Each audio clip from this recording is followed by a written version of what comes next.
What is going on, miners, and welcome back to the channel. I am all for diversifying my crypto mining fleet, or my squadron, we'll call it, for those Star Wars fans out there. You know, I solely believe in having a little bit of everything when it comes down to your hardware. Diversifying, which is key, especially through the bear market. Over the last 2.5 years, you know what has always been profitable? My L7s, my script miners. They've always done very, very well.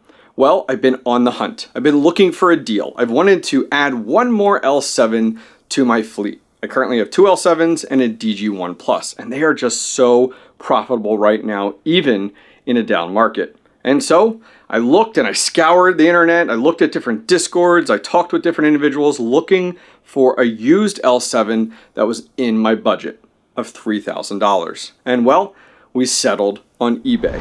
All right, so here it is, my eBay Bitmain Antminer L7. Just got it in the other day, had an opportunity today to dive into this, and so I'm eager to get this opened up and test it out and get it mining as soon as possible. Now, we don't want this to sit too long, you know, time is money, of course. If you're curious, we are running the L7 9050, kind of right in the middle. There's like a low 8800, and then you also have your 9500. Now, as a purchase from eBay, this was $3,000 was the last bid that I made on this. It got up to like $2,950, and about 1 minute left, I was that guy, and I went ahead and put in a bid of $500 on top of that just to snipe it. Price went up to $3,000, which I'm glad didn't go up to $3,450, and we did win it. But I have about 1 week to test this out and to report problems with it. Within kind of eBay's like policy and stuff like that. So we need to get this unboxed and let's test this out. Make sure it's good. Make sure there's no problems. Make sure it works. Make sure there isn't a crazy amount of hardware errors or anything like that. Those are all the things you really want to look for. And then finally, confirm that it's not overheating and going to be a problem. And if all goes well, then we're going to head over to my shed and get it flipped over to the inline fan setup that I use on my ASIC shed and get it hashing. So let's get it unboxed. All right, so first up, let's grab our altered component knife here. Get this opened up. It actually came pretty quickly. I think eBay is pretty kind of like strict on getting these out the door pretty quick, which is kind of nice. I'm glad they had the original box. It is so difficult to ship an ASIC in just like an everyday box. It's so nice the fact that not only is there the original box, but we also have the padding as well. All right, let me get this out of here. All right, here she is. Now, one thing I thought about was actually in the future, if I do get any other eBay purchases, I may actually ask or see if it lists that it does have the original box, because of the fact of one, like, these are actually pricey. Like if you were to go out and try to find one of these, which I did at one point when I needed to ship one of these overseas, these boxes, like you can find them like this for like $100. But I think why I'm so interested in touting on these boxes is if they ship this and it's not like in the original box like this, you're most likely to have damage and problems with it, let's be honest. So that's something to keep in mind when you are buying something like this is, do we have the original box? So now that we talked about a box for a good like 2 minutes or so, our L7, here we go. So we do have matches there, 9050. Serial number does match as well. Our L7 here, control board's a 7007. And here she is. Looks in pretty good shape. I mean, it's not going to look brand new. It's off eBay. It's used.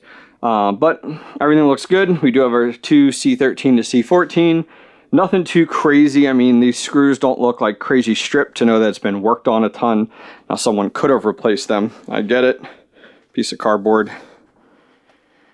On the back side here, yeah, even looking at the screws on the back side, they just don't look stripped, which is something that I look for to see, like, has this thing been worked on or taken apart a ton? It doesn't look like it. You can also see that, like, the fans still have some of the original zip ties and this black plastic, like, cover to them when it passes through here. So zip ties on that side too. Even on this side too. Like, look, it's still zipped to the front panel, which is nice. So this thing doesn't look like it's been worked on a ton, but let's get it plugged in, and that's the real test. Sorry to interrupt today's video, but wanted to give a huge shout out to today's video sponsor, ASICprices.com. Just recently, I was in the market for my next Caspa miner. the Ice River KS3M. And so my first stop was ASICprices.com. ASICprices.com has everything I need in one place when it comes time for my next ASIC purchase. First off, accurate daily profitability metrics. Second, historical ASIC hardware prices. Third, ASIC hardware device specifications. And finally, my favorite, a list of resellers and their pricing in one location. I love it. No more spending hours hunting for the best price. Go over and check out ASICprices.com today via the link in the video description down below. All right, moment of truth.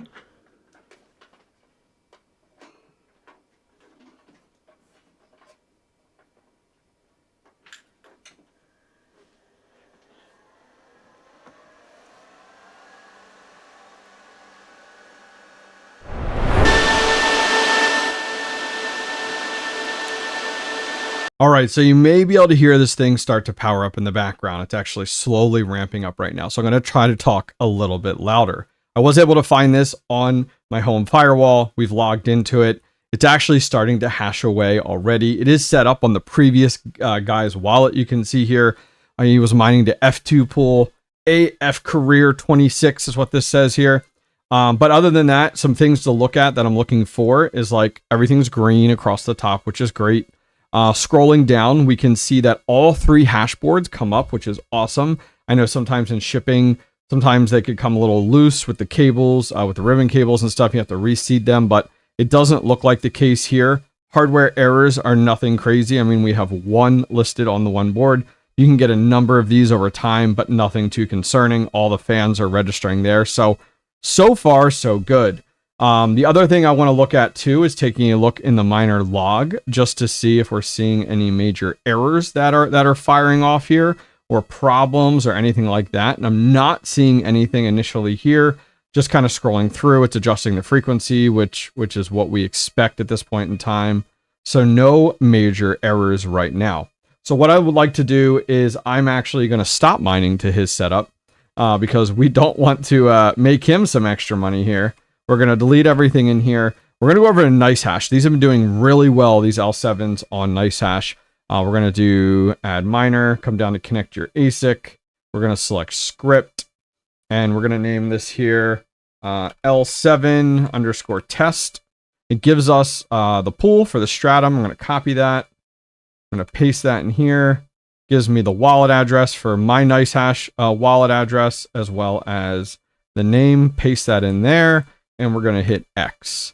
I'm going to hit save. I'm going to reboot this unit, and we're going to let this run for a little while now, maybe about a half hour or so. Make sure we're good. And if all works out, we're going to take this over to the shed. All right, so it's been just over 15 minutes, and we're cutting it a little short because it is getting hot in here. I'm happy with our average over the last 16 minutes. We're about 9350, which is great. I've seen the real time hit as high as 10 and as low as 8,800, so it does fluctuate quite a bit. Some things to take a closer look at. We're still green across the board, so I'm pleased with that. Looking down, there's a few hardware errors, but nothing that I'm overly concerned about. I took a look at my other two L7s. They have plenty of hardware errors and have been running great. Just nothing like 1,000 or 2,000 within 16 minutes, you know. Hovering over top of the chip state, you can see kind of how things are looking. No yellow, no red in here, which is great. That's kind of one of my bigger concerns out there. Now, looking right now, as of today when we're recording this, which is the 10th of August, Dogecoin is about 10.56. So it's pretty low, you know, compared to where we've been over the last year, let alone over the last, lifespan of this. Taking a look more on a profitability perspective. So let's refresh here over on NiceHash at the very bottom. Let's see how much. So only 46.28 has been registered so far on the pool. It hasn't had a ton of time, but it's still saying about $8.32 a day. However, let's look at one of my L7s that's been running for, a consistent amount of time here. And we can see the L7 here is actually registering 94.36. I mean, the uptime's been days and days and days. And we're at 13.29, which is great. And things are low right now from a profitability perspective. Taking a look at Dogecoin, you have to factor that in with Litecoin because we are script mining on NiceHash. All right, let's not waste too much more time. Let's head over to the ASIC shed. All right, guys, we are over at our ASIC mining shed, separate property here. Let me give you a quick 60-second tour. Have a workstation computer here. Our intake wall, that's all MERV 3 horsehair filters. We have a 400 amp dedicated commercial service coming in. We just actually ran this a few months ago. Everything, all the electrical, almost everything in here is brand new. Circling back around our network up here. And here are our ASICs. We're able to actually talk in here because we are using inline fans to replace the high RPM fans that you would normally have.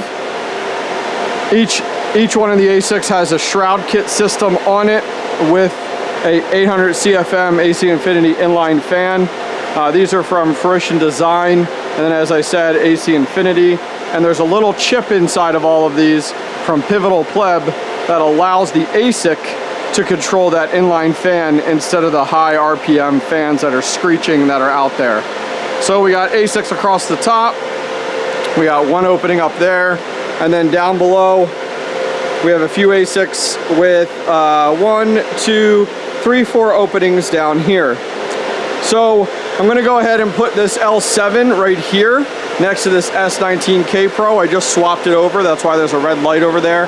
It was on high power mode. We're going to swap it over to a normal mode so we can put the L7 and this guy up and running on the same 30 amp 240 volt. We're using the meter box with the Altair Tech PDUs up there. But this unit's going to go right here. Let's see over on our workbench. This I didn't get in the shot there before, but this is our workbench here.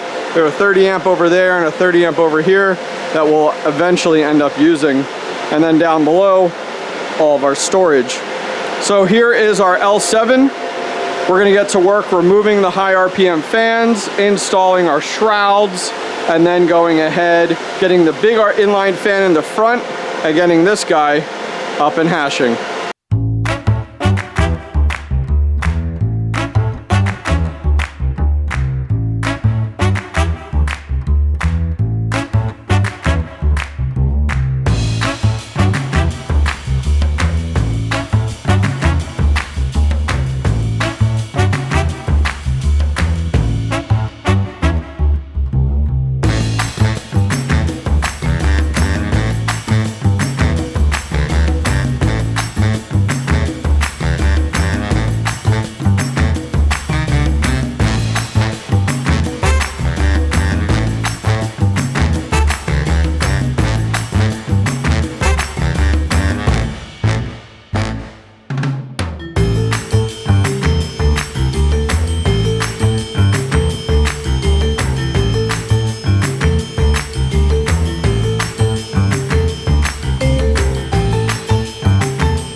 We just got our L7 just a few seconds ago powered up and mining, which is awesome. So far so good on our temps, which is definitely something to pay attention to. So take a look, ASIC number 16 up and running right here. Here is our L7, worked out well. I have the fan cable wired in, plugged into our PDU here.